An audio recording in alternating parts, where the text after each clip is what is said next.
Croire pour voir. La paracha Vayera est marquée par des miracles. Des signes puissants, célestes et visibles, mais aussi intérieurs, exigeant un cœur prêt à voir, à écouter et à croire. Tout commence sous les chaînes de Mamré. Abraham lève les yeux, voit 3 hommes, dont il reconnaît l'un d'eux, celui qu'il avait vu au milieu des étoiles. Il le connaît, c'est l'envoyé de Dieu. Il est venu lui annoncer que dans 1 an, Sarah aura un fils.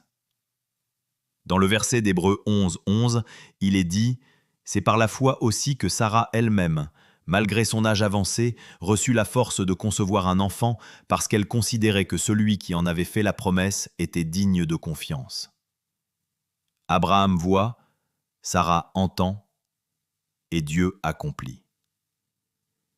Le fils promis naît, Isaac, signe vivant que Dieu tient ses promesses.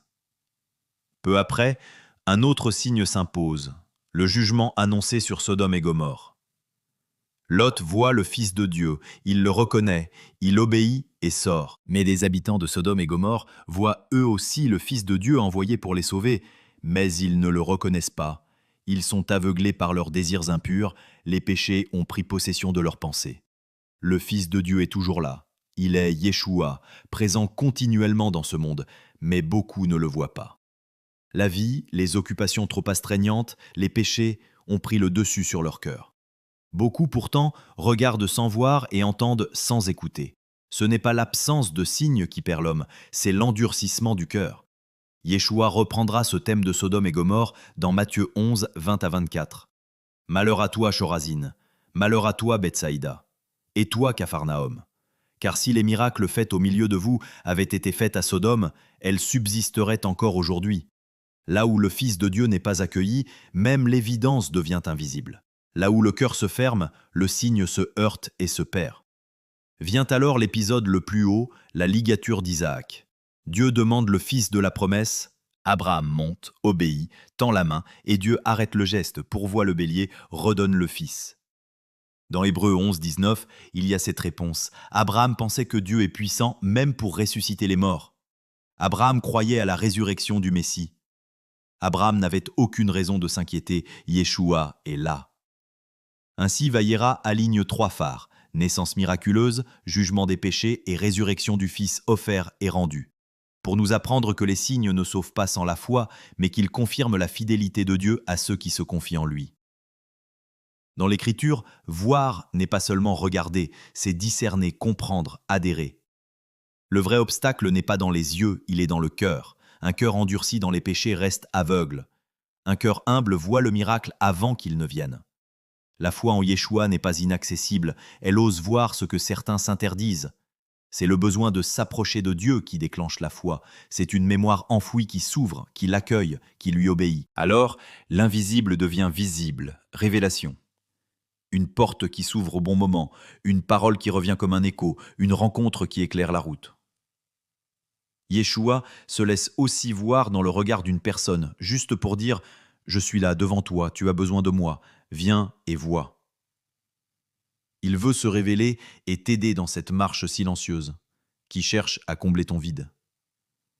Le surnaturel se fait réel, des choses jusqu'alors impossibles se réalisent. Les miracles ne fabriquent pas la foi, ils l'accompagnent et la scellent.